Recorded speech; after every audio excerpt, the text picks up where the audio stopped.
Good morning and welcome to the EFSA webinar on confidentiality assessment and content sanitization. My name is Nora Niepmann. I'm a member of the team Transparency and Confidentiality at EFSA, and I will be moderating this webinar today. Next slide, please.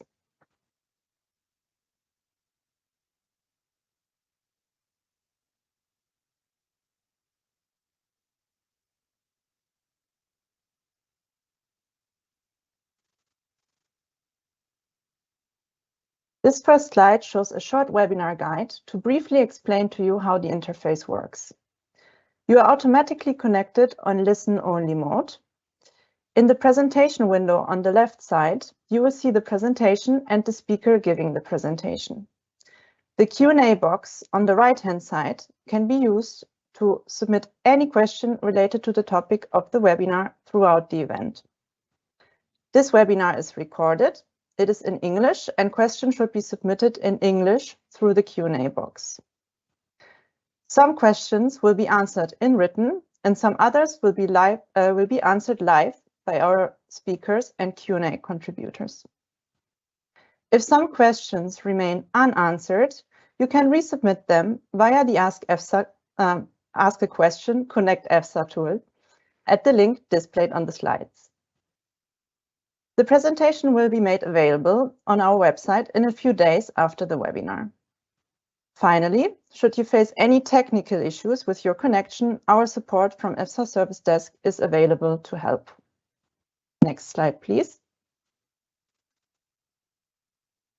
Together with me, there's a team of colleagues. We have 6 presenters: Dirk Detgen, head of EFSA's Legal Affairs Service Unit, Simone Gabi, team leader of the team Transparency and Confidentiality, Matthias Hassler, Delphine Jabot, and Cecilia Zorzoli, members of the Transparency and Confidentiality team, and Klaus Röhnes, EFSA's Data Protection Officer.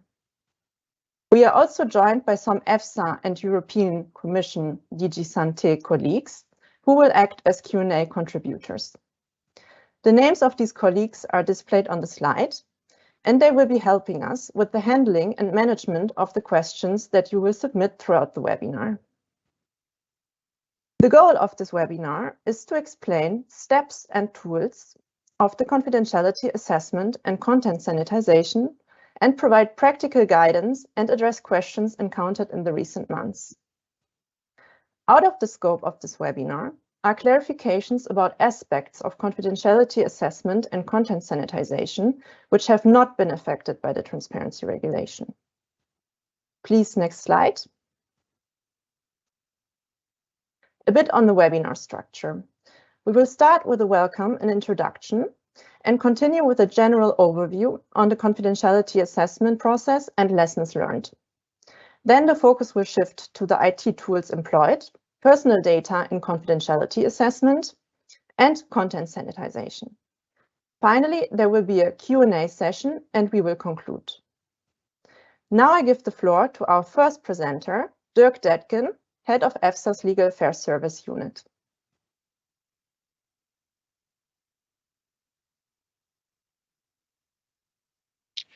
Thank you very much, Nora. And it's my privilege to basically welcome you to this webinar and give a bit of context to the overall exercise of today, and perhaps already kick off with a few messages which we're going to elaborate then during the course of the next hour. So obviously, if you go to my first slide, we're talking here today, and you know all that, of course, about the transparency regulation, which came into force on the 27th of March 21, and which obviously has several pillars, which are all aiming at increasing the transparency of the risk assessment process. And this is obviously achieved by these 4 pillars, and one of them is, of course, augmenting the proactive availability of studies and data supporting application dossiers, which is the focus of today's session. Obviously, there are other ones, which is the possibility of EFSA to outsource independent scientific studies in case of uncertainties raised by the risk manager. There is the increased member state involvement in the governance of the Food Safety Authority. And obviously, there are the aspects which are linked to ensuring a more efficient cooperation between risk assessors and risk managers and risk communication. Today, we are basically in the dark blue left corner here of this pillar on the We talk about the implementation of the fourth pillar of the proactive confidentiality and the compliance of EFSA with regard to these processes and the compliance of the stakeholders with regard to this process. Now, the general principle, and again, that's something where I don't say anything new to you, and you can go to my next slide, please, is of course that the TR sets out that the proactive disclosure of documents, information and data supporting application dossiers is the rule, unless there's a claim of confidentiality that must be in line with Article 39 to Article 39E of the GFL, and that there is a confidentiality status awarded by EFSA to that confidentiality claim. Now, that's the general principle that we have foreseen by the law. Now, all that is issues and stuff that you, of course, are aware of. I think what is new here today is that we are 1 year into really applying this law because we received the first confidentiality request only in October of 21. So now we're nearly October in 22, and I think it's timely to engage with you, to discuss with you, and to reflect with you on the first wave of lessons learned in view of the first wave of confidentiality requests that we basically have handled here in the last year. And that's why we're here. Now, in a nutshell, to give you just an outline of what you're going to hear a lot also in the next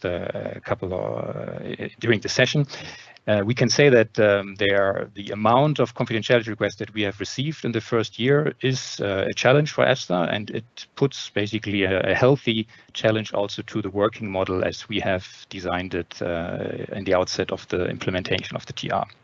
Now, what does that comprise in a bit more detail? There are definitely aspects which are linked to the EFSA IT environment. And here we're talking about the deployment of the integration between EUCLID and EFSA's internal confidentiality workflows, but generally also about the optimization of all the tools which are deployed on the IT side as regards the confidentiality decision-making process. It definitely also comprises the optimization of the confidentiality assessment process, where of course we do have a constant eye on the proportionality between the way we have set up the decision-making processes and the overall objective of the transparency regulation. And as a third element, one could mention, and that's a very important element, is obviously the cooperation with the applicants.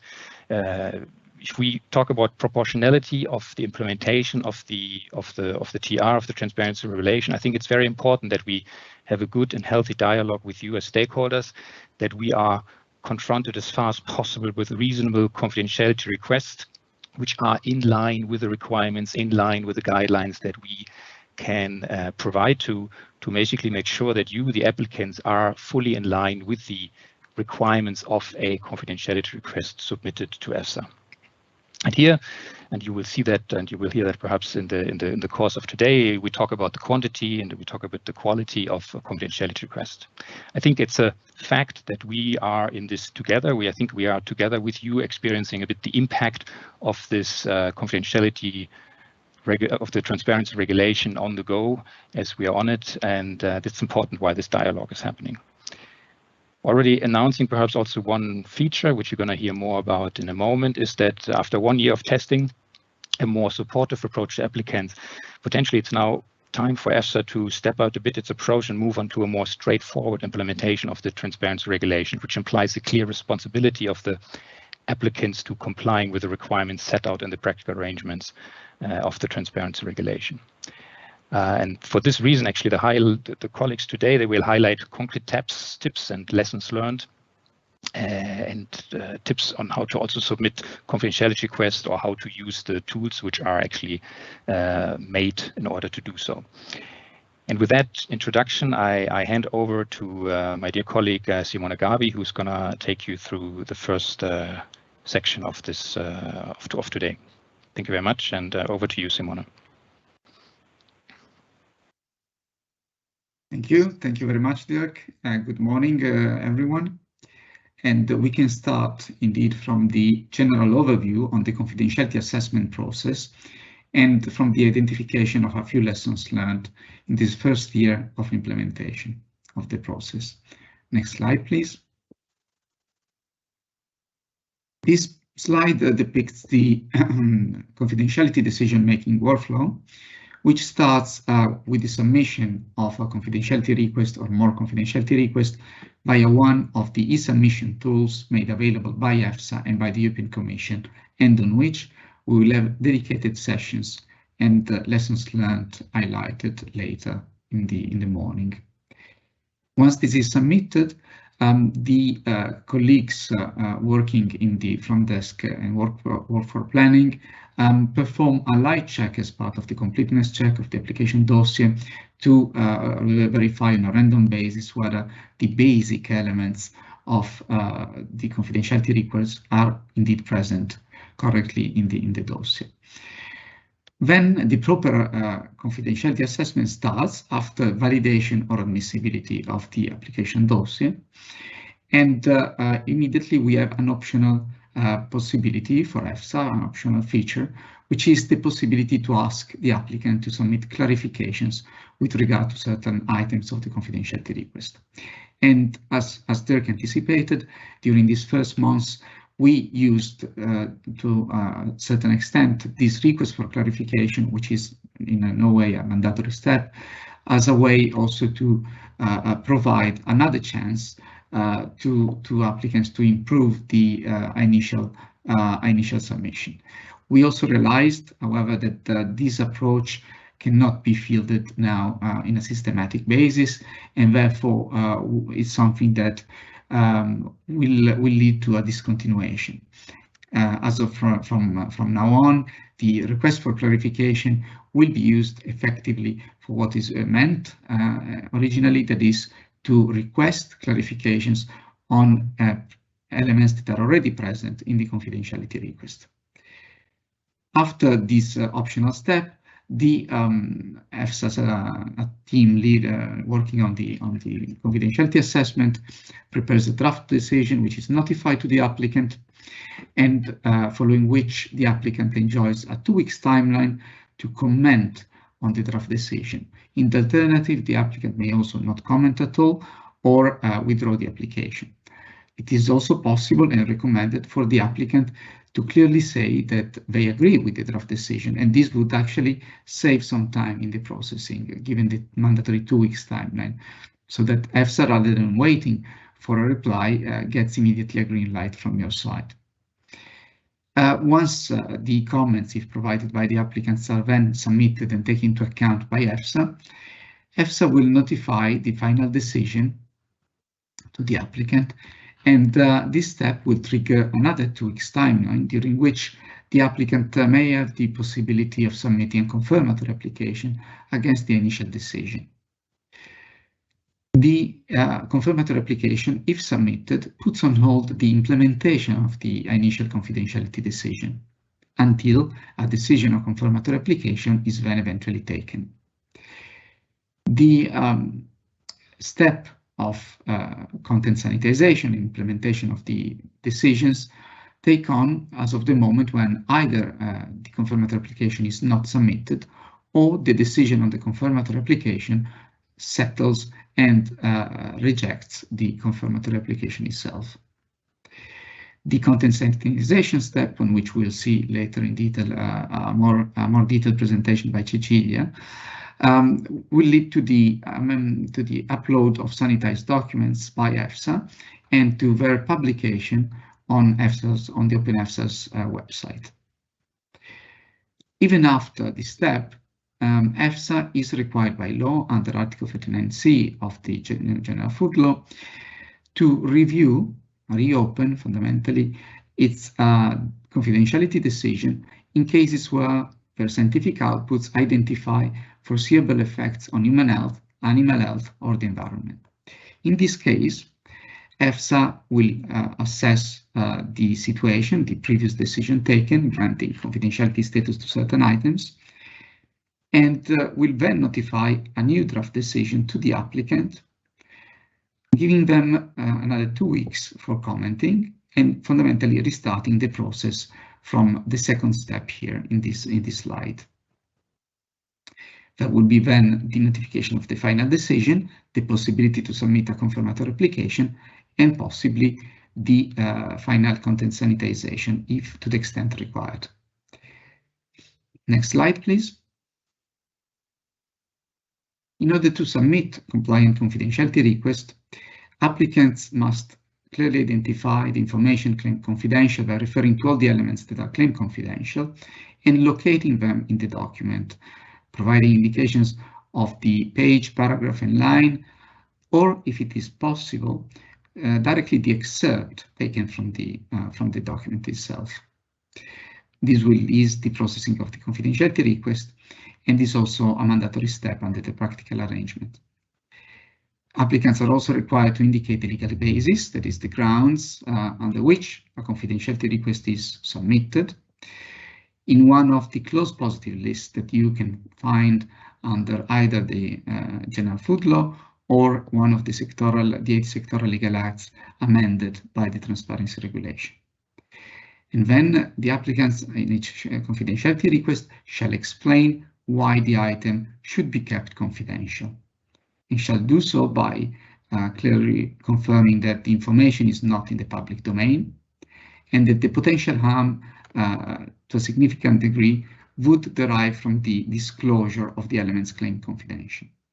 In order to confirm this potential harm, the applicant is required via the IT tool to submit a confirmation or not that the information has been acquired in a legitimate manner, that the harm is not negligible, that is, it does not correspond to a financial loss lower than 5% of the gross annual turnover or gross annual earnings of the applicant, of the person submitting the application, or if this is not possible for the applicant to confirm, the applicant is asked to submit a verifiable justification explaining why, even though the harm could be of a negligible nature from a quantitative perspective, in quantitative terms is actually leading anyway to the concept of a potential harm to a significant degree.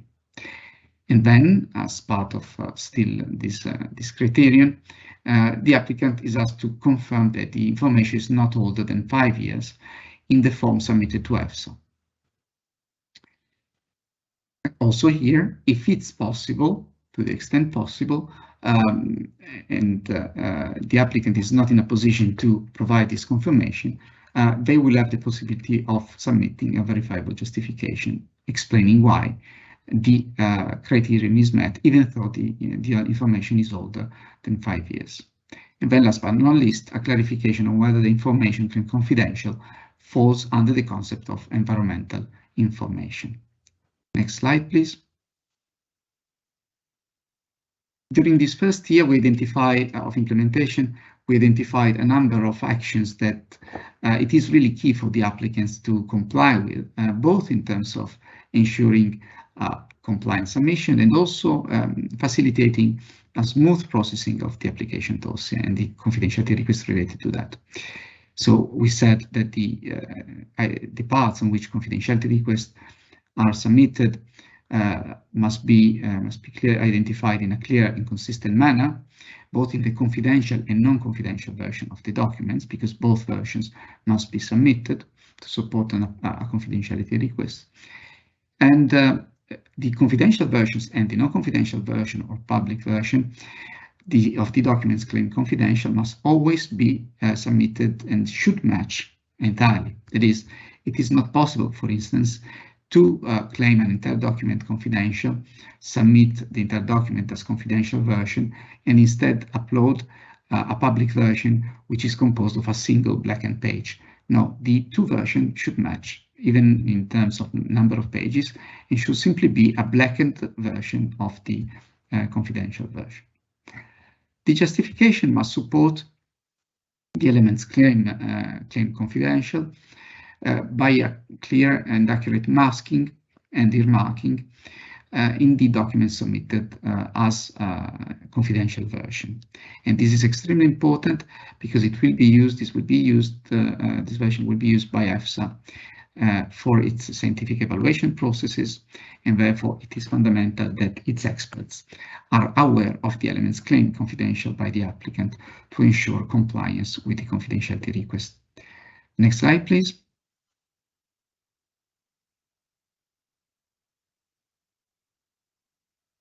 Then, The applicants are also asked to ensure that the information claimed confidential in one part of the document is not visible in another part of the document, because this will most likely lead to a rejection of the confidentiality request, since information in the public domain are not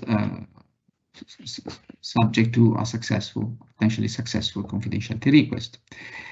And since the fact that the information will be visible will be linked to the immediate publication of the application dossier in the non-confidential version submitted by the applicant at the moment the application is deemed valid or admissible.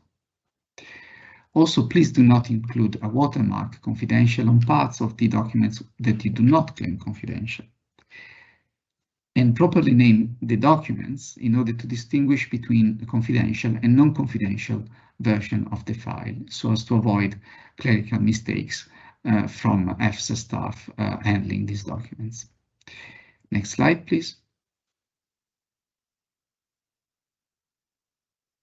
Again, on the submission of confidentiality request, the confidentiality request must be introduced at the time of the submission of documents and data and can only be modified or complemented at EFSA's request.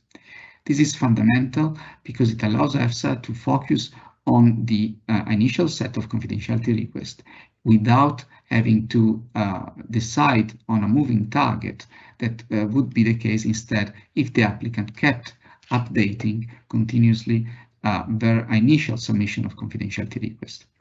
From a technical perspective, this feature of continuous submission is available in IUCLID, and still EFSA does not always consider the latest version submitted, but it focuses mainly on the first version deemed admissible by the rapporteur member state. There may be exceptions due to specific cases, due to the request for clarification sent by EFSA, but let's say this is the rule. Then applicants please also submit one confidentiality request per document and per legal ground. And again, here we must mention a specificity for IUCLID, which is built in a way that makes it, let's say, possible. Also, the submission of multiple confidentiality requests per legal grounds and more legal grounds in the same field. So again, something ad hoc. Last point on this slide, please, to the extent possible, quote directly the excerpt of the information claimed confidential in the confidentiality request, or at least as a minimum provide a precise identification of the locations where the information can be found in all the documents of the application dossier. And also, to the extent possible, provide the page number and number of paragraph. Next slide, please. Tailored justification must be provided, referring to the items in the closed positive list. You can also, you're suggested and advised to refer to the correct legal basis. So please check attentively the closed positive list available in the GFL and in the sectoral legislation. You must identify why this element and the element claimed confidential falls under that legal basis and under that item of the closed positive list. And also please avoid submitting completely unfounded confidentiality requests or even requests on publicly available information, because this will only delay the processing of your application and of your set of confidentiality requests. Next slide, please. Now, a few practical tips linked to the processing of and submission of the confidentiality request. Kindly provide systematically a functioning email address and ensure business continuity in the manning of this functional mailbox, which may be, for instance, a functional mailbox, so as to ease accessibility by other colleagues. Also, reply as fast as possible to requests for clarifications, because this will also allow EFSA to accelerate the processing of your confidentiality request. If you agree with EFSA's draft decision that is shared with you for the mandatory 2 weeks consultation, please reply immediately, expressing explicitly your agreement on the draft decision, as this will also ensure a faster issuance and adoption of the final decision. With this, I have concluded the presentation, the part on the presentation, and I pass the floor to my colleague Matthias Hassler for a deep dive on the IT tools that are used in the confidentiality decision-making process and content sanitization process. Thanks, Matthias. The floor is yours.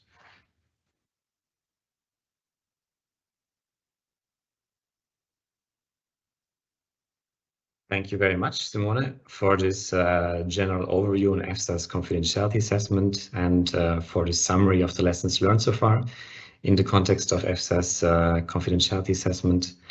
We will now focus, as anticipated by Simone, on the IT landscape that has been set up by EFSA in cooperation with its partners to support and to a large extent digitalize the submission of dossiers and other information on which EFSA is to base its risk assessments and the submission of related confidentiality requests. Next slide, please. As you might know, the submission of scientific information and the related confidentiality requests by applicants is assisted by free IT tools, in particular, the Portalino, the e-submission food chain platform, ESFC, and IUCLID. This agenda point will focus on these three tools, and for each IT tool, the chronology will be as follows. We will start with videos introducing the submission of confidentiality requests through these tools, and then we will provide some essentials to be considered by applicants when submitting confidentiality requests through these tools. We'll first look at the Portalino and then at the ESFC. The Portalino is a tool for which applications as well as data sets and documents supporting generic mandates or calls for data are to be submitted, whereas the ESFC is a tool for which all regulated products dossiers, excluding pesticides, are to be submitted. Next slide, please. And now I would kindly ask the direction to display the videos on Portalino and on the ESFC. Thank you. Portalino is a tool used by EFSA for receiving confidentiality requests related to datasets and documents supporting the applications and mandates that EFSA receives in sectors not covered by the e-submission food chain platform or EUCLID. Any data received via e-submission food chain platform or EUCLID are excluded from the scope of this tool. Applicants submitting application dossier not covered by the e-submission food chain platform managed by the Commission or by EUCLID must submit the confidentiality request using the Portalino. Failing to do so will result in their application dossier to be published proactively by EFSA in their entirety as soon as the application is deemed valid by EFSA.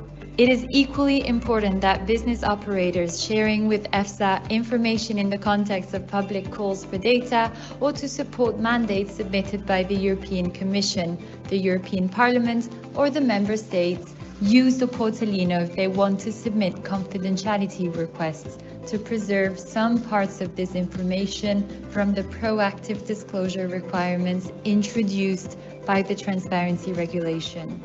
Some examples of the data subject to confidentiality requests submitted to EFSA through the Portalino. Applications in the area of high-risk plants and biological hazards and contaminants. Additional data sets supporting inconclusive opinions in the area of feed additives, GMO, etc. Food additives re-evaluations, calls for data in different areas. For further details, consult the Portalino Quick Guide available on the EFSA website. The organizations and their contacts intending to submit confidentiality requests first need to register in the EFSA.Connect portal. After registering in EFSA Connect portal, access to Portalino can be obtained sending a registration request to EFSA Service Desk, specifying in the email the organization details and person details. EFSA will validate the request and will send a credential to the requester. Once the registration in Portalino is completed, the authorized user will have to connect to confportal.efsa.europa.eu. After logging in, the submitter lands on the overview page. All the submissions previously created are visible in a glance. Clicking the New Submission button triggers the creation of a submission and the confidentiality request linked to it, guiding the user step by step through the process. The first step requires the completion of the field subject of the submission that will hold a brief description of the content of the submission. The description will allow EFSA to easily associate the submission with the related mandate and the submitter to quickly retrieve a specific submission when the overview list is longer. In the next step, the organization owning the data contained in the submission will be selected from a drop-down list. All the information related to the selected organization will be automatically filled in. The organization owning the data, if different from the organization submitting the confidentiality request, also needs to be registered in the EFSA Connect portal. The next step in the procedure is setting the contact person from the drop-down list. The contact person will receive via email all the communications related to the confidentiality decision-making process, such as, for instance, the notifications of the final or of the draft confidentiality decision. The contact person will be responsible for replying to the mandatory consultation on the draft decision, and timelines applicable to the process will start running from the receipt of the notifications addressed to him or her. It is therefore particularly important that the applicant identifies a contact person who is available and aware of the expected duties under this process. The last step allows the user to provide the details requested by the confidentiality decision-making process. The confidential version of the submission contains all the data and files meant to be used during the EFSA scientific evaluation process to which the submission is associated. The excerpts of the text linked with the confidentiality requests need to be earmarked in the documents to clearly identify the items claimed confidential. Earmarking method will facilitate the identification and the contextualization of each confidentiality request. All the files composing the confidential version, independently of their format, will be compressed in a zip file prior uploading it in the tool. The non-confidential or public dissemination version of the submission contains all the data and files meant to be used during the EFSA scientific evaluation process to which the submission is associated. The information in relation to which confidentiality requests have been submitted needs to be irreversibly blackened. The irreversible nature of the blackening is important since the non-confidential or public dissemination version of the submission will be published on the Open EFSA portal upon receipt.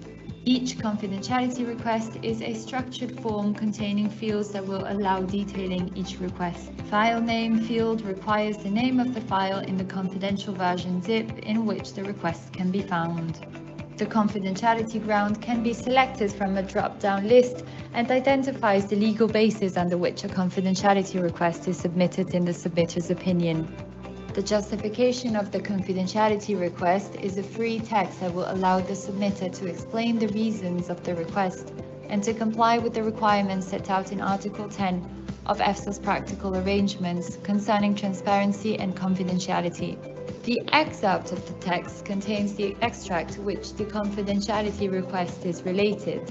It should correspond to an earmarked text in the file included in the confidential version of the submission. Related section field will contain the section of the file holding the request. The confidentiality conditions confirming or not whether the confidentiality request complies with the requirements set out in Article 10 of the practical arrangements on transparency and confidentiality need to be flagged or kept unflagged as appropriate. Additional requests having the same structure can be added. A submission can be saved as draft. Once completed, the Submit button will send the submission to EFSA.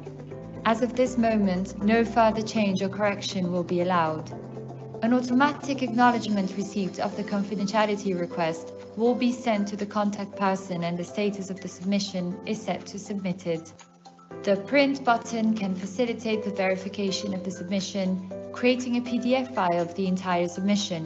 The confidentiality assessment decision-making process will start once the submission is associated to a mandate and to an EFSA question. At this moment, the status of the submission will change to under assessment. With the exception of the notification of EFSA's final confidentiality decisions and decisions on confirmatory applications or review decisions, the communication between EFSA and the contact person associated with the submission will be managed out of the tool by email.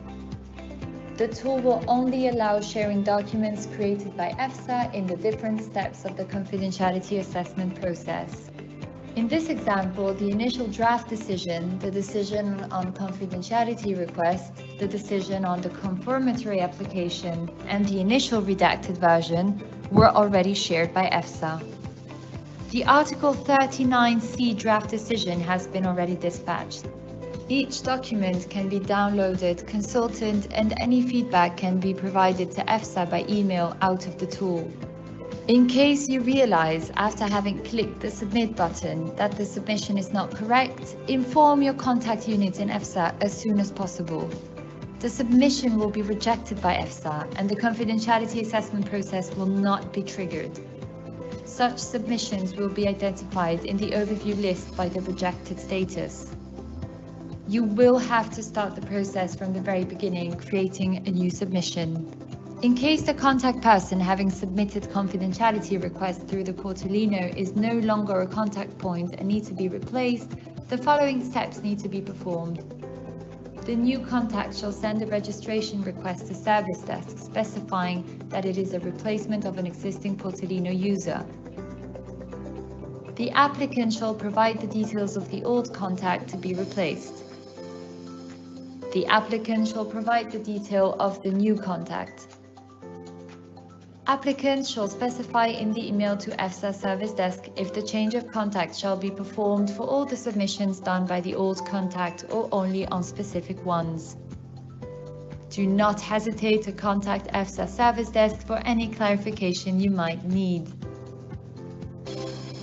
Thank you for your attention. Let's assume you are the applicant and you want to add a confidential document. Despite the fact that the badge shows by default non-confidential, first upload the confidential and unredacted document version. Browse to and upload your document, then define the document type. Then click the three dots to request confidentiality treatment. At that moment, the status switches to confidential. Information claimed to be confidential will not be disseminated unless EFSA takes a decision rejecting one or more confidentiality requests. Now explain your reasons for requesting confidentiality for each redacted information element. Click Add Confidential Ground to select one legal ground from the pull-down list. Remember, there is help available in every section. Provide a verifiable justification, the verbatim text excerpt of that information, and provide its document position in the related section field. Finally, you can select one or several applicable conditions that explain the disclosure risks for each selected confidentiality request. And there may be multiple requests in the same document. Now upload the non-confidential version of your confidential document, with any confidential elements digitally redacted and blacked out. This will be disseminated after dossier validation. If you would like to add a new document, click Add Document and follow the same procedure if you consider parts of it to be confidential. Once the dossier is ready, you can submit it. The dossier will be first received by the Commission or Member State competent authority, depending on the food sector, and it will be forwarded to EFSA for risk assessment.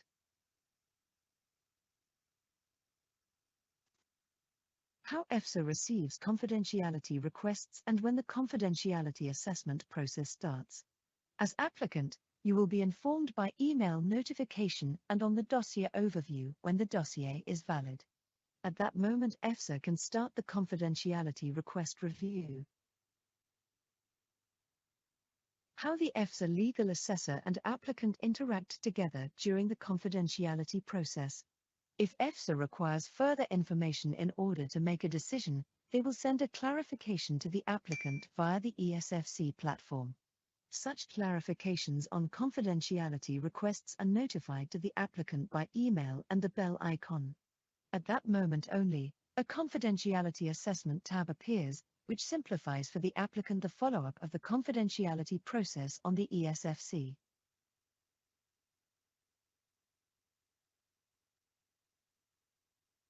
The applicant reads the clarification and responds with free text.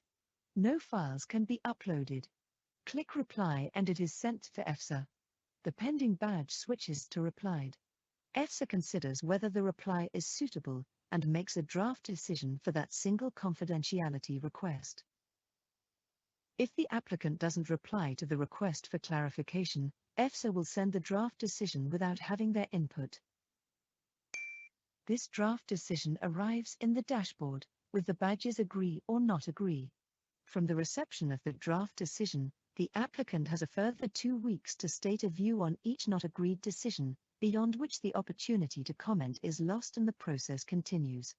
During the same period, the applicant may withdraw the entire dossier. This will effectively prevent the disclosure of elements claimed confidential, but will also terminate the evaluation procedure of the dossier.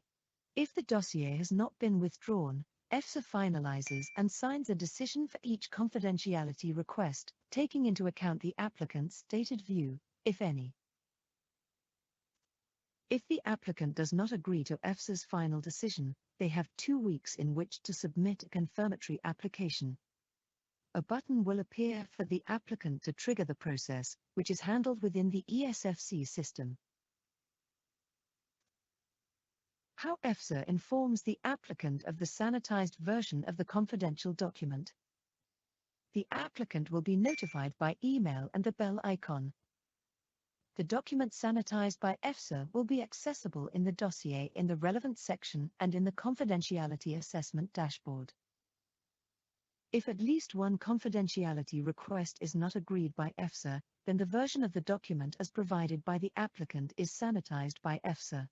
That means the corresponding information from the confidential version of the document, for that specific confidentiality request, will be revealed.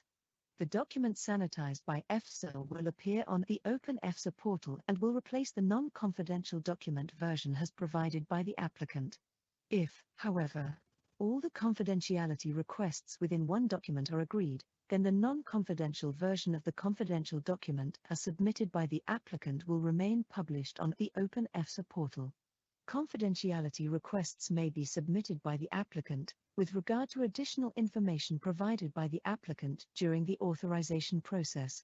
In this event, the confidentiality requests will follow the same confidentiality process followed for those submitted on the initial dossier, if any. EFSA's practical arrangements provides more detail.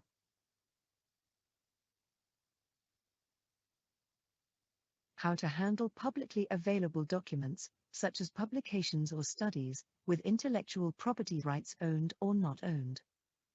Publicly available documents with IPR owned or not, are not subject to confidentiality decision-making, as previously outlined, but rather to a veracity check of the information provided, and of the presence of the full and valid reference for the risk assessment.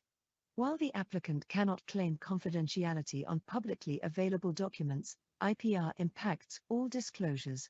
The applicant will be required to state the IPR status of each document uploaded. The radial button by default is set to not publicly available. If the document the applicant wants to upload is public, but they don't own or cannot obtain the IPR for reproduction on EFSA's website, the applicant will have to select IPR not owned option. The applicant will be required to upload the full version that will not be disseminated, and to submit the relevant bibliographic references to these documents, indicating where they are available to the public, for dissemination on the Open EFSA portal. If the document the applicant wants to upload is public, but they hold the IPR for reproduction on EFSA's website, the applicant will have to select IPR owned option.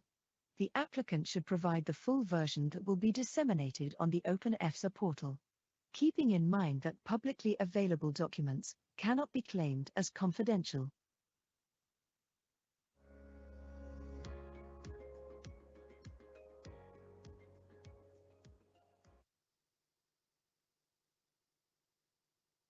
All right, so now that we've seen the videos on the Portalino and the ESFC, which I think provide a good introduction and a rather practical perspective on how to submit confidentiality requests via these tools, we can focus on some IT tool-specific essentials to be considered by applicants when using the Portalino and the ESFC respectively. So both tools have in common that to facilitate the work of the applicant when submitting a confidentiality request, a checkbox system has been implemented.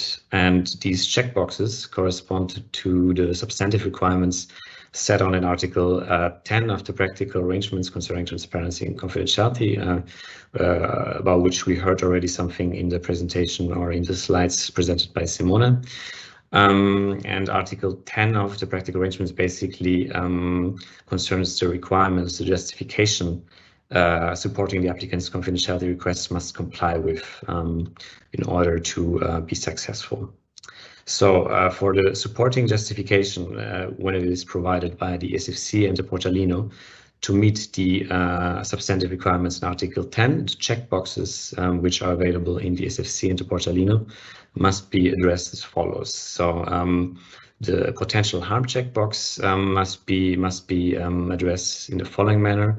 If the applicant considers that harm that may be caused by disclosure of the item that they claim confidential is of a significance corresponding to at least 5% of their gross annual turnover for legal persons, or the gross annual earnings for natural persons for the financial year preceding the calendar year of the submission of the confidentiality request. In this case, the potential harm box is to be ticked. However, if the applicant is not able to quantify the potential financial damage caused by disclosure, or the financial damage would in any event not reach the 5% threshold, the potential harm box must not be ticked. However, the applicant must provide other specific reasons as to why disclosure would still be liable to cause significant harm to their interests, and this must be done in the open text justification box, which we have seen earlier in the video related to the ESFC. I'm moving now to the novelty checkbox, which is the last criterion actually mentioned on the slide, because it follows a similar logic as the potential harm checkbox. So if a document for which confidential treatment is requested has been finalized in the form in which it is submitted to EFSA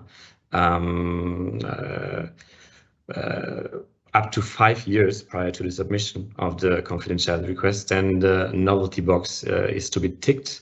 However, if the document is older than 5 years, so the applicant is not able to meet this requirement to tick the box, the box must not be ticked, and the applicant can still, however, provide specific reasons as to why, despite the age of the document, public disclosure of that information would still be liable to potentially harm the applicant's interest to significant degree. And these specific reasons are likewise to be provided in the open text justification box related to this confidentiality request. Then the worthiness of legal protection checkbox. This box must be always ticked, so it must be always the yes box must be ticked, as this is a clearly defined precondition for obtaining confidential treatment. So only information that has indeed been obtained and submitted in a lawful manner may actually benefit from legal protection, and the award of confidential treatment is one form of this legal protection. Then finally, the environmental protection checkbox.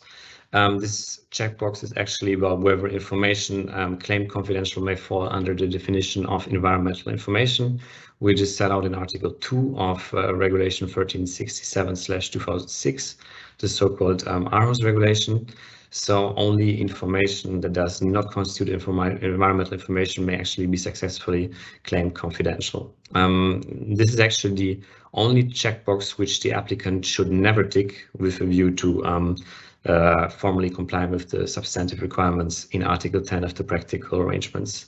And this is, of course, provided the information concerned does indeed not fall under the definition of environmental information, as the applicant is, of course, obliged to provide accurate and truthful information.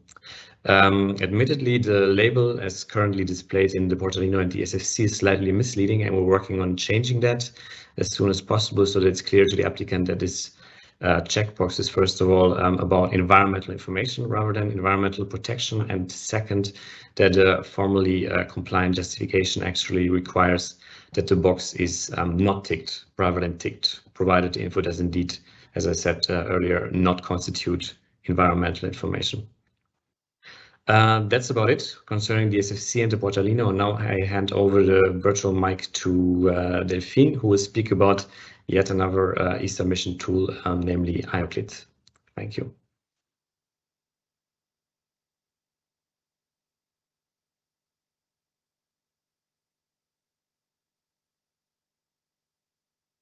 Thank you very much, Matthias, and good morning.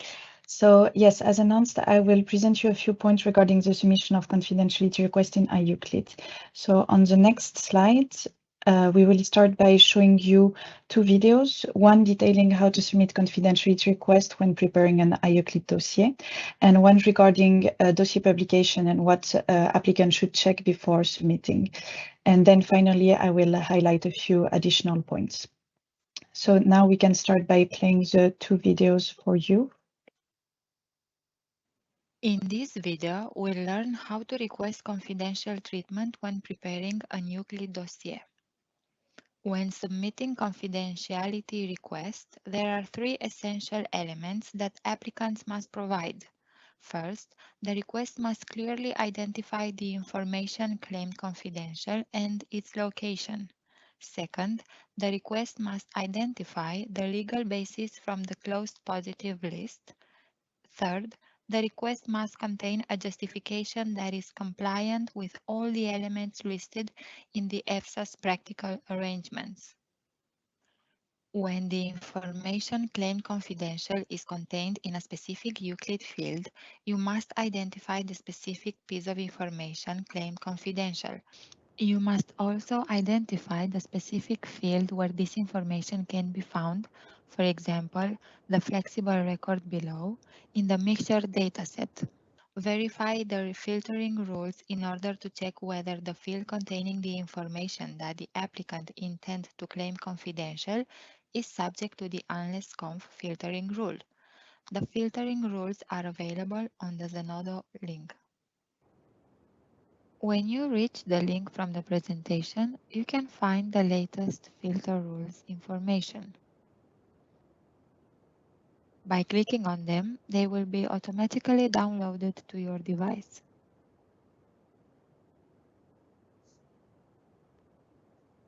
The file contains the guideline of the filter rules currently in use in pesticide submissions in EUCLID and the actual filter rules. We'll show you later how it can be used. You can set a confidentiality flag in the corresponding EUCLID entity, record, or section. If you set a flag, it becomes red, like this.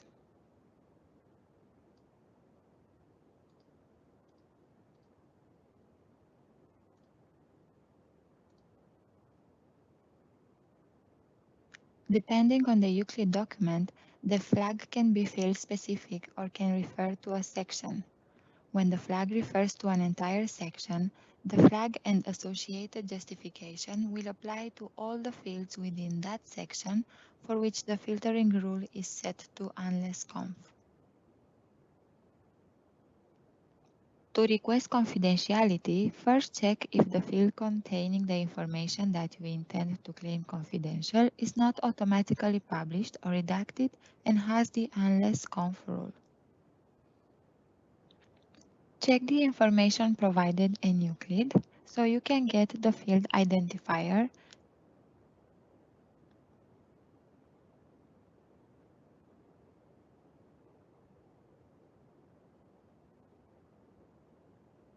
You can copy this and paste it in the filters Excel downloaded previously.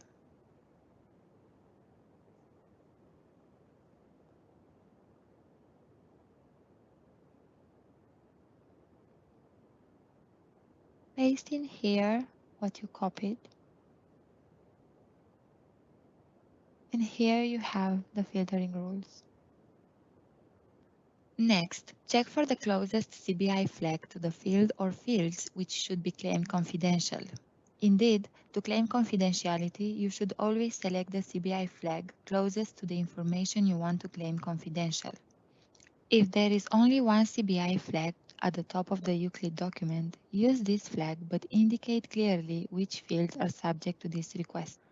If there are CBI flags in different sections of one EUCLID document, select the CBI flag which is at the top of the specific section where the CBI information is located, and again, which fields are subject to this request. If the CBI flag applies to a specific row in a table, the CBI flag must be set for each row in the table which contains confidential data. In cases where the confidentiality request concerns entities, for example, reference substance, make sure that the CBI flags have been correctly set in these documents. To illustrate what we just said, let's see a couple of examples in the substance composition document of EUCLID. For example, for degree of purity, there is a specific flag. By selecting this flag, requests can be made for the degree of purity. For the substance composition record, CBI flags can be set for each component, row of the composition. If, for example, the confidentiality request is on the concentration of the impurity, the CBI flag must be set in the component. If, instead, the confidentiality request is on the chemical identifiers of the impurity, the CBI flag must be set in the reference substance.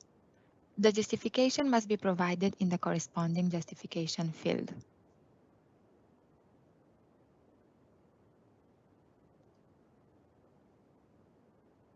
Justification inserted in other places will not be considered. For example, attachments uploaded in the annotation layer will not be considered in evaluations or assessments. When the information claimed confidential is in an attachment, the following items are important. Identification of the attachment. Remember that for requests relating to attachments in literature references, the flag and the corresponding confidentiality request is to be put in each endpoint study record summary where the literature reference is linked.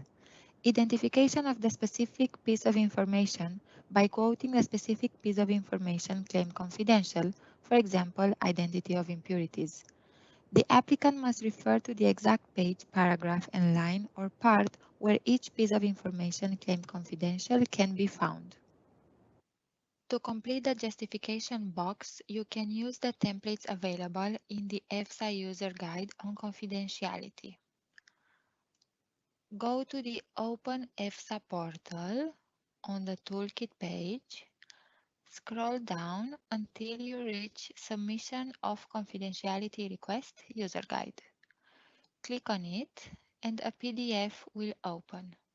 Now you have to scroll down until the Submission of Claims in EUCLID.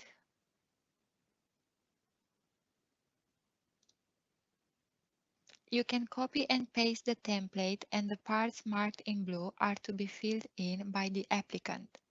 The screenshots show an example of how it should look like. Several templates are available in the user guide depending on whether the element claimed confidential is CBI or personal data. The first part of the template concerns the identification of the relevant item, followed by the legal basis and the rationale for award of confidential status.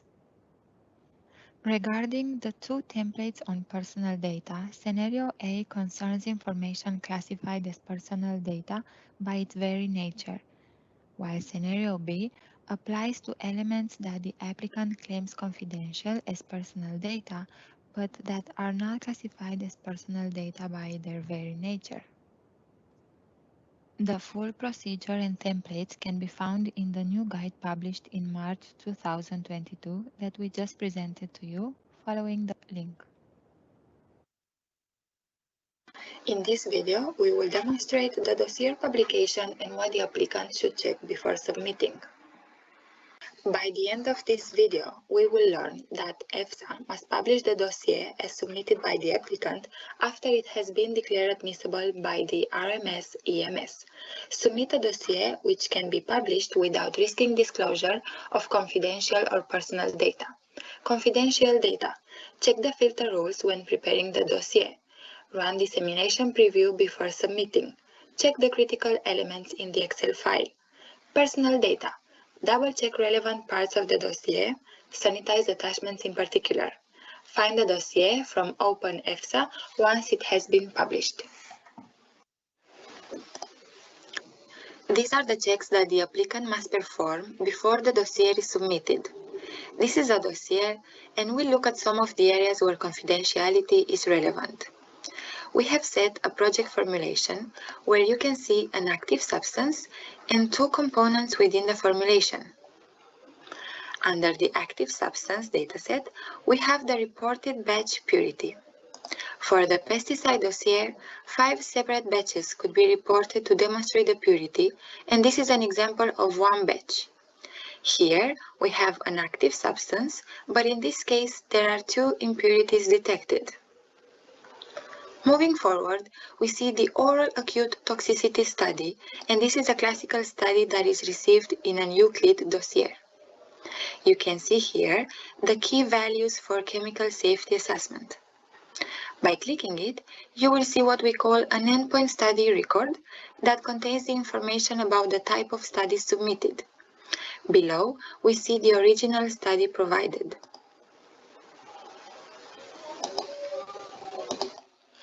In the full original study report, you can see clearly all the information. But in the sanitized report, you see that all names and signatures are blackened. The blackening is permanent, meaning the box cannot be removed. A sanitized attachment corresponds to the original earmarked version, and it is provided for every confidential document. You cannot have a confidential document without having a sanitized equivalent, because we always must have something to be published. EFSA will filter the dossier for publication, but as an applicant I can replicate this to check the redaction process, and there is an automatic procedure within EUCLID. I click on Dissemination Preview, and then View Report and Create Filter Dossier. We wait for a few seconds, and we click on Open Dossier. Let's see what happens when we run the filter dossier.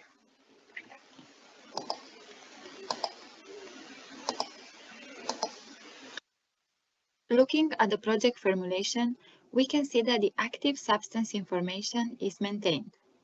For one of the components, the applicant claimed its identity as confidential, which removed also the amounts. And for the second component, the identity is maintained and the concentration was removed. If we take a look at the impact on the batch analysis, we remark that the active substance information is still publicly available, but there is only one impurity shown, as the information of the second impurity has been removed, the applicant claiming it as confidential. Opening the acute toxicity study, we can see that the key value for chemical safety assessment is still available.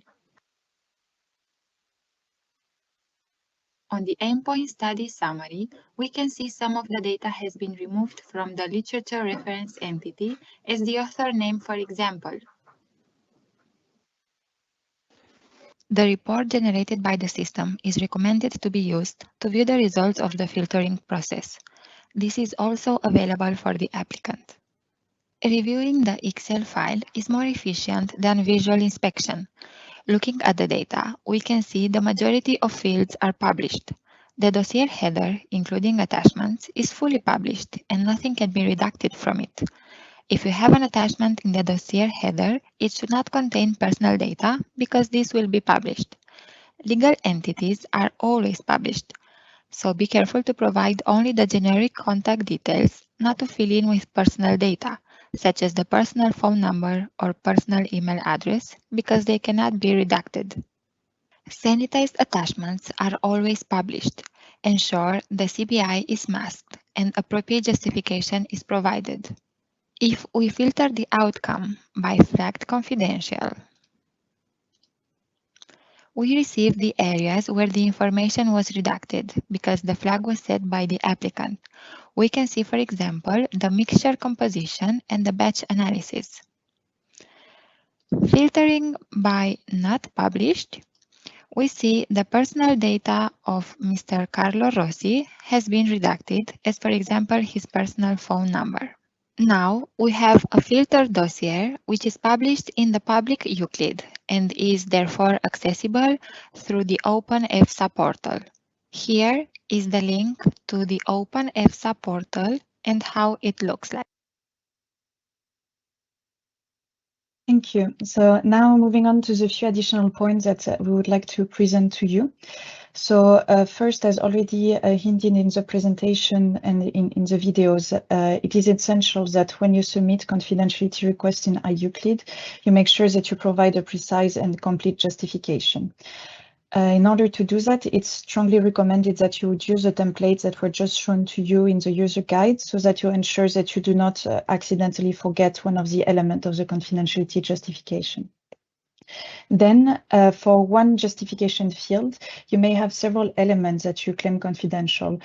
For example, for attachments, if you claim as confidential several elements within the same attachment, or if, for example, the confidentiality flag covers several IUCLID fields where you have elements that you claim confidential. So in this case, even more than in other cases, it is very important that you precisely identify the elements that you're claiming confidential. For example, if it is in a EUCLID field, then you should give us the EUCLID path so that way we can immediately identify in relation to which EUCLID path your claim is. And when it comes to attachments, that you would give us the page number, the name of the attachment, and also the identification of the elements that you claim confidential. Then for each element that you claim confidential, you also need to provide us the corresponding legal basis and a confidentiality justification that is specific to the elements that you're claiming as confidential. And please keep in mind that a generic and imprecise justification is likely to lead to a rejection of your claim because EFSA might not be able to understand precisely which element you're claiming confidential and based on which grounds. Then moving on to the next slide, please. Thank you. We would like to remind you to use the tools that are at your disposal in IUCLID, and several of them were already presented to you in the second videos that we saw. So first, please use a validation assistant before submitting your dossier, and especially to verify that no attachment were submitted in a confidential version only without a non-confidential version. Then please use the filtering rules as it was shown to you in the first video. Please also use the dissemination preview and the filtered dossier in order to understand which field will be made visible or not visible in the non-confidential version of your dossier. Then remember to closely follow the IUCLID manuals when you are preparing your dossier in IUCLID, so you're sure that you're providing the correct information in the correct fields. And then finally, you can find on the EFSA website a series of videos and trainings, and especially some trainings on the most common mistakes, which also contains the two videos that we just showed you, but also other videos that go beyond and can help you in submitting your dossier. Finally, going to the last slide of my presentation. So we wanted to introduce to you two upcoming changes in relation to dossier submission in IUCLID. First, when there are only personal data claims in relation to an attachment, up until now the instruction was to submit your confidentiality request like for any other confidentiality request, so inserting your request in the corresponding justification field and selecting the confidentiality flag. Now, from November 2022, you will still be expected to submit the same confidentiality claim in the same justification field, but with the difference that you will not be expected to select the confidentiality flag anymore. So you will proceed in the same way, with only the difference that now you do not select the confidentiality flag.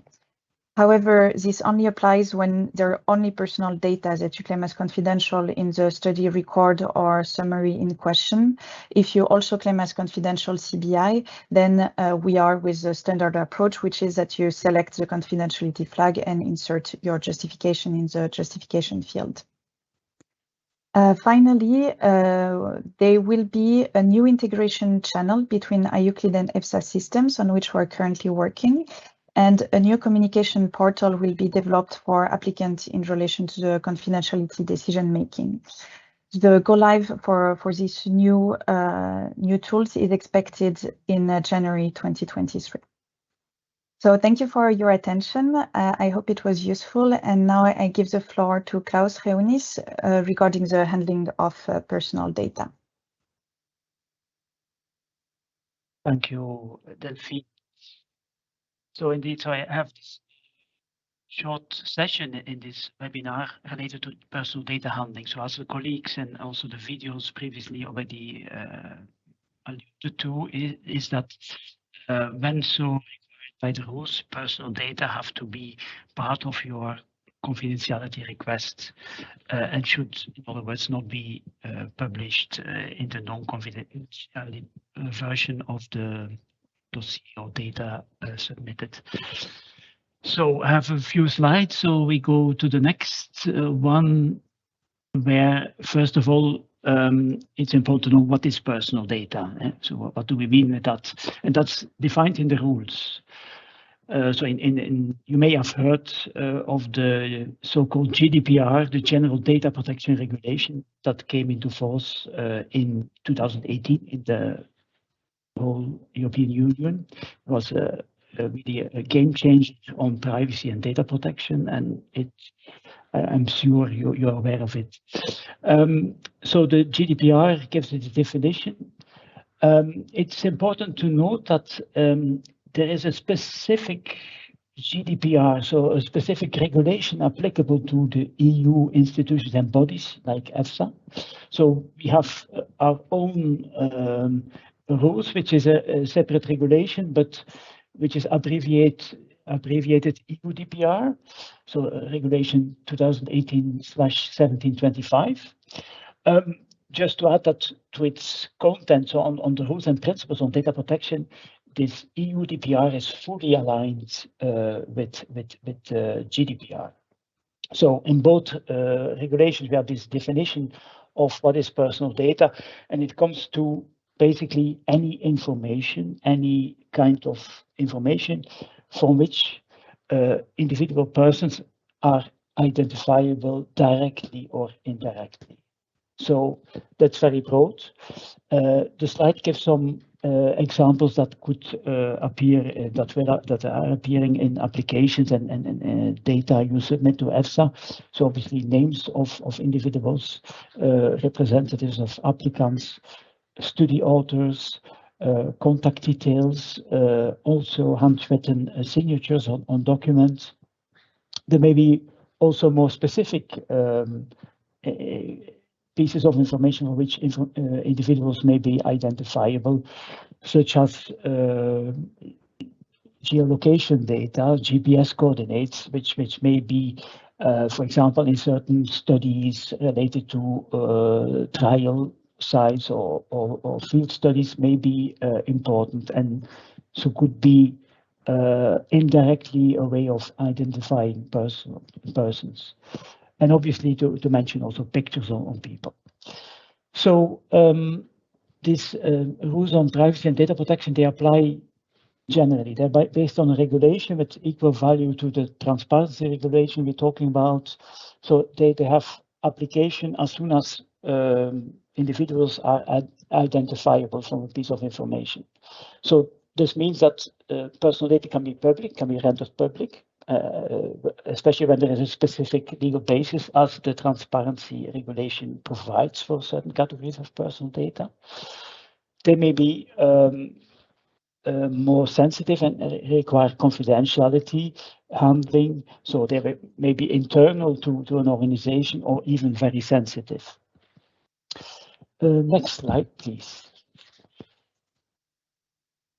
So now to come to how personal data is addressed. I'm still waiting for the next slide to come on. Yeah, the next slide is there. Sorry. So there are in the rule framework, in the transparency regulation, and in the practical arrangements, there is specific provision on personal data. First of all, that's personal data which has to be public anyway. So where the transparency regulation says it should be public, and that's the name and address of the applicant and the name of authors of published or publicly available studies. So there, these have to be public, and they are published in the open EFSA portal, also in the non-confidential version of your submission to EFSA. Then the relevant provision, which is so Article 39E of the General Food Law, so introduced by means of the transparency regulation. The second indent refers to personal data to be protected, and that is explicitly mentioned. There are names and addresses of people, natural persons involved in the testing of vertebrate studies or in obtaining toxicological information. So this refers to a principle which is already since time in the food law legal framework, is that individuals working in laboratories where there is animal tests, they need to be protected. Their integrity needs to be protected, and their names should absolutely not appear publicly. So they need, in other words, in the context we are talking about, to be sanitized. Furthermore, the Article 39E refers to the application of the GDPR and the EUDPR, so this legal framework. And it's important there to realize what this means. That means basically they have a general principle in personal data handling that this is only possible when it serves a legitimate purpose. So the purpose limitation. So so in the context of what we are discussing, we have this transparency related. The reason, the justification for that is the transparency to the public on the scientific risk assessment carried out. So the question there is in how far these personal data are relevant to this transparency purpose. So these are the rules, these are the regulations. There are also the so-called practical arrangements of EFSA, the EFSA practical arrangement on transparency and confidentiality, where it is mentioned that it should be ensured that so the data information published that personal data is absent, sanitized, or anonymized, so that information related to individuals is not appearing in the non-confidential versions. Next slide, please. So, and there it comes down practically to who does what, who is responsible for what in complying with these rules. So first of all, it's important to say, as colleagues already mentioned before, and also was clear from the videos we saw, that the request for sanitizing personal data should be part of the confidentiality request from the applicant. So you need to draw attention to personal data, and it should be part of your request for confidentiality. This is the only way in which EFSA will be able to follow up on that. So, so the personal data can only be sanitized if you request the sanitization thereof as part of your confidentiality request. As a consequence, should you not draw the necessary attention to sanitizing personal data in your submission, in the application and data information you submit to EFSA, they will normally remain visible in the non-confidential version. So they will be, in other words, published on this platform EFSA has for giving access, which leads to accountability issues. So where there is also an accountability of the applicant for infringing with the rules, for infringing with the GDPR, the EU GDPR. Next slide, please. So this slide gives a checklist on what should be done on personal data. So you need to earmark it in the non-confidential version you submit. So with your request for sanitization, for confidentiality, you need to include personal data. And there, as I also mentioned in one of the videos, that there may be a distinction. There may be obvious personal data, so prima facie, the name of a person, the address, direct telephone number, for example, email address. These are clear, manifest personal data. There may also be other kind of information for which individuals are only indirectly identifiable. In that case, it would be required to indicate in how far you think that certain bit of information is personal data. In other words, an explanation on how you see that individuals may be identifiable from the bit of information you earmarked as being personal data. So as is the case for all requests for confidentiality, also with regard to personal data, you need to have a justification. So a verifiable justification. However, related to personal data, this can be rather concise. It's sufficient to refer to the rules. So in the first place, the transparency regulation itself. So the Article 39. Second intent of the general food law regulation. So for in case we have to do with people working on animal testing or dealing with toxicological information, the mere reference to the rules is sufficient as a justification for earmarking to be sanitized. So this is more or less what I wanted to say, and I hereby pass the floor to my colleague Cecilia Sorzoli, who will give some more practical information on the way sanitization happens following the EFSA confidentiality decision. Thank you very much. Thank you, Klaus. So indeed, after the confidentiality decision is an issue, it's time for implementation. But first of all, as already Simone outlined when describing the process, it's important to remind that the applicant are always granted the possibility to challenge the EFSA decision.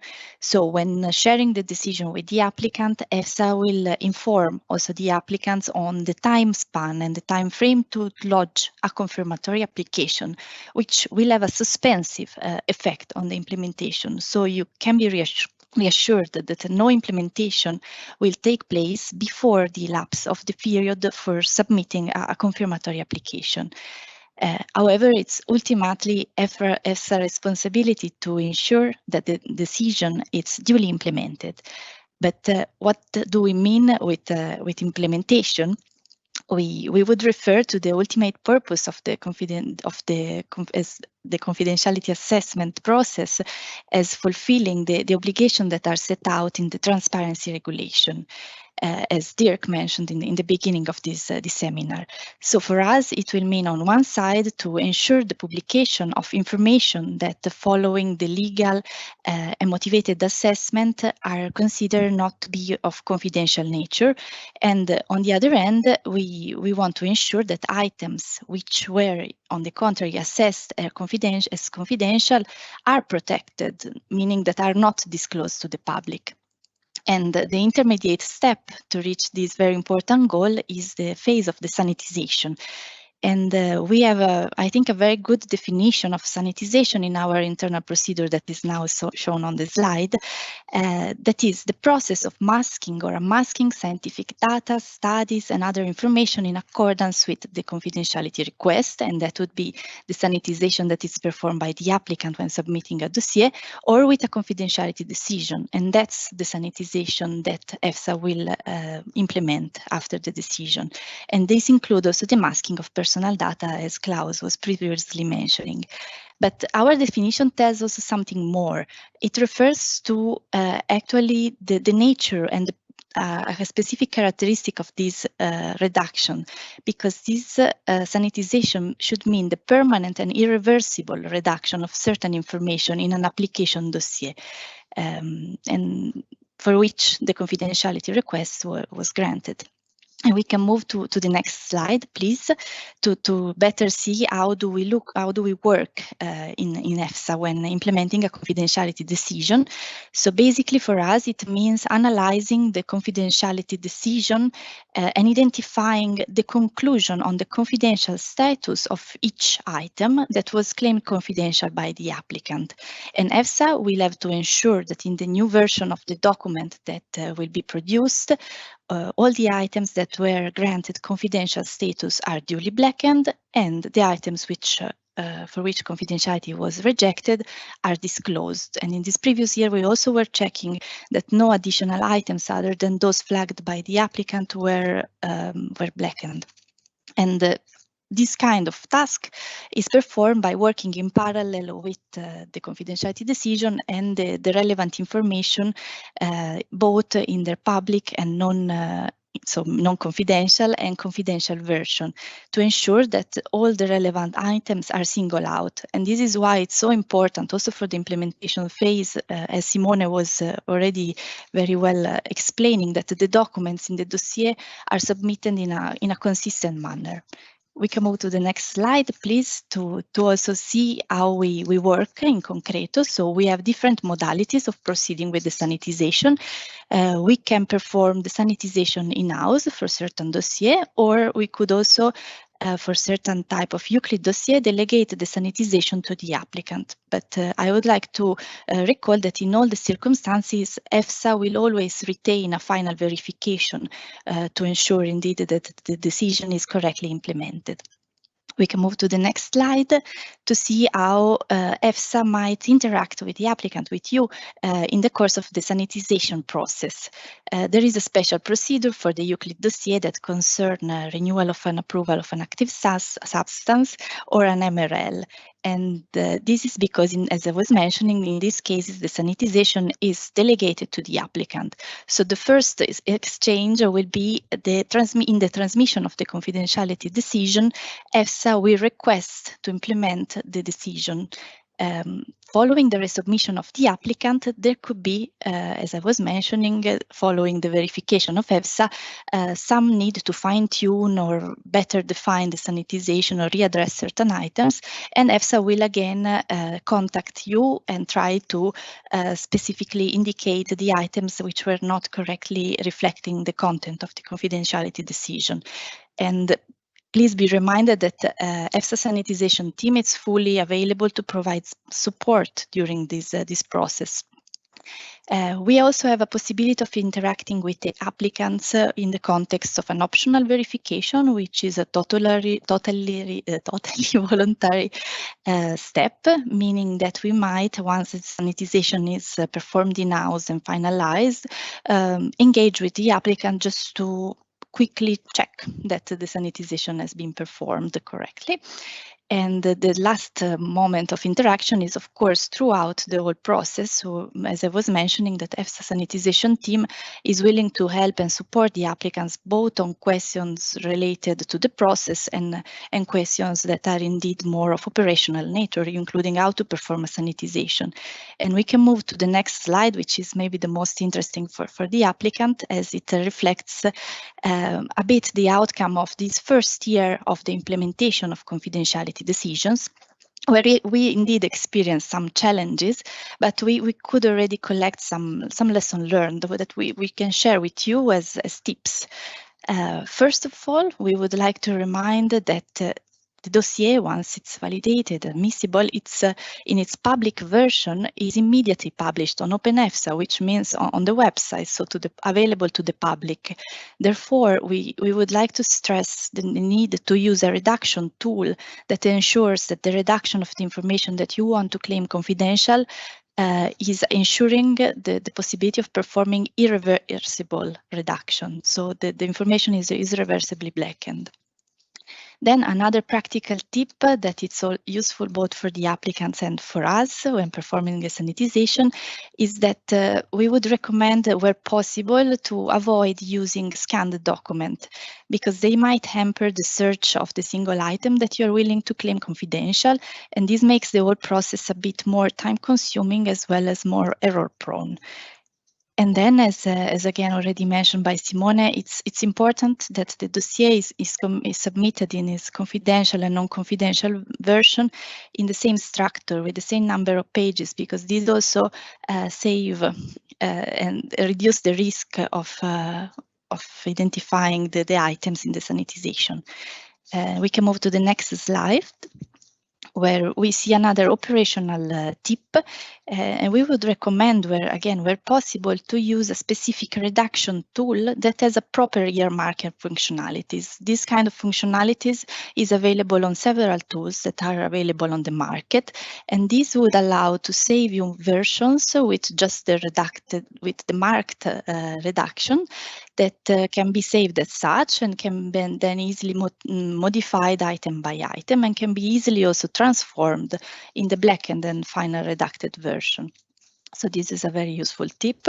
And then the last one, it's a very simple tip, a bit maybe trivial, but indeed we notice that it's indeed very important to perform, where possible, a 4-eyes check to ensure that you have correctly identified all the items that for which you are requesting confidential status, as from a small mistake, indeed, there could be, as a consequence, the disclosure of the information that you were aiming to protect.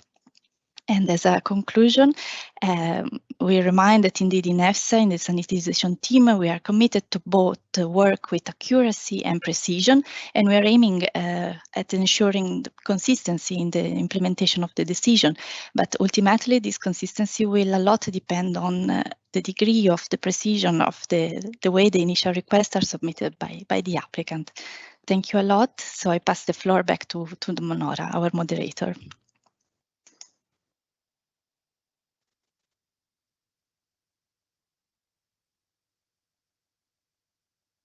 Thank you very much, Cecilia.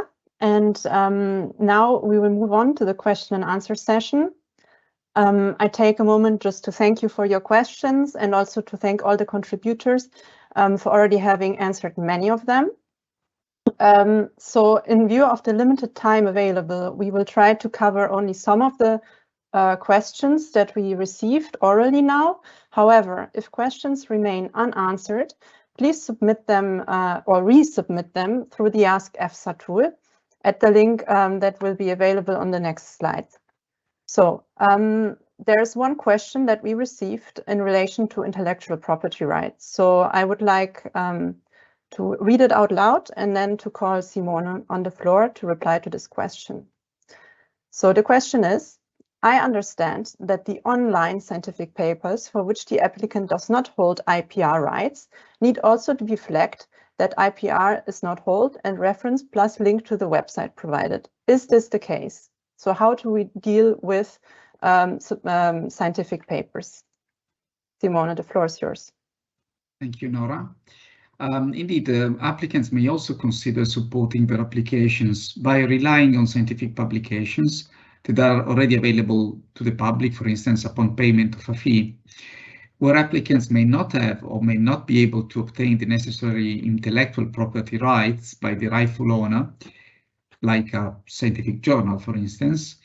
For the reproduction of those publications on the OpenEFSA portal, in ESFC, they will have the possibility of providing instead the full bibliographic reference to the purpose of public disclosure, and also to allow the correct identification of the publication by the public.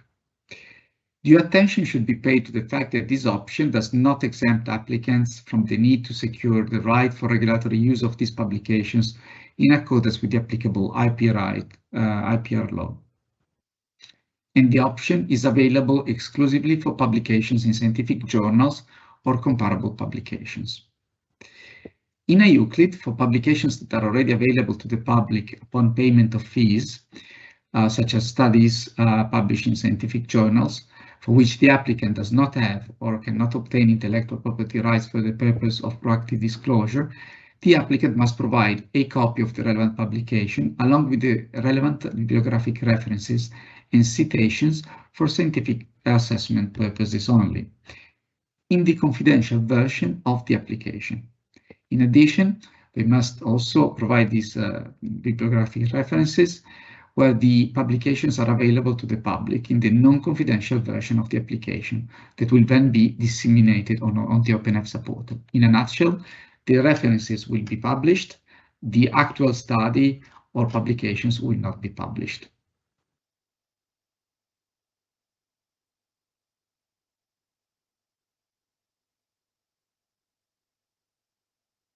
Nora, I believe I addressed the point in question, so I hand the floor back to you.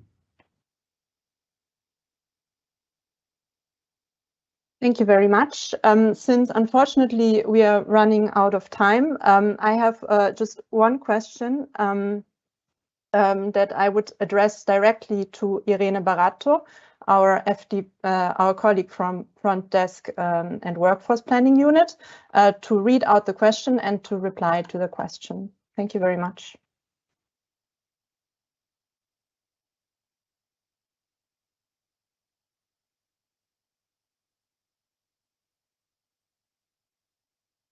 Hello, everybody. We received a question regarding the possibility to withdraw an EFSA dossier and what is the procedure. So for non-pesticide application, an applicant can withdraw its application at any time using the dedicated function in the e-submission food shade platform and following the instruction provided in the e-submission user guide, which is available in the platform. The process ends as soon as the applicant finalizes the withdrawal in the platform, and no additional timing nor costs are foreseen. While for pesticide applications, an applicant can withdraw its application at any time, but sending an email to EFSA. And the process ends as soon as EFSA has completed the necessary steps internally. And also in this case, no additional timing nor cost are foreseen for the applicant. And now I let the floor to my colleagues to continue with the answers. Thank you very much to everybody.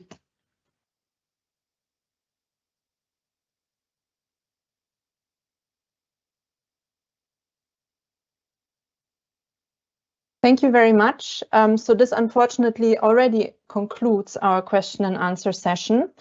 But as said before, if there are questions that remained unanswered, please resubmit them through the Ask EFSA tool that was shown on the previous slides.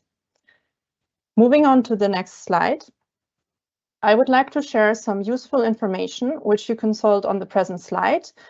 This slide will also be made publicly available on the EFSA website at the link that I shared previously. On this slide, I would just like to highlight the user guide for the submission of confidentiality requests that has been published in March 2022, and the dedicated website on a web page on the EFSA website on the confidentiality assessment and content sanitization that was published today. Moving on to the next slide.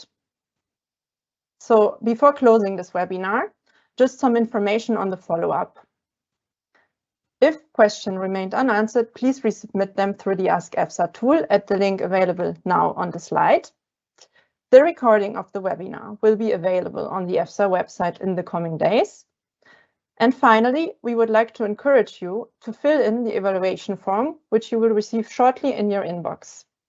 With this, I would like to thank you for attending the webinar and wish you a good day. Goodbye.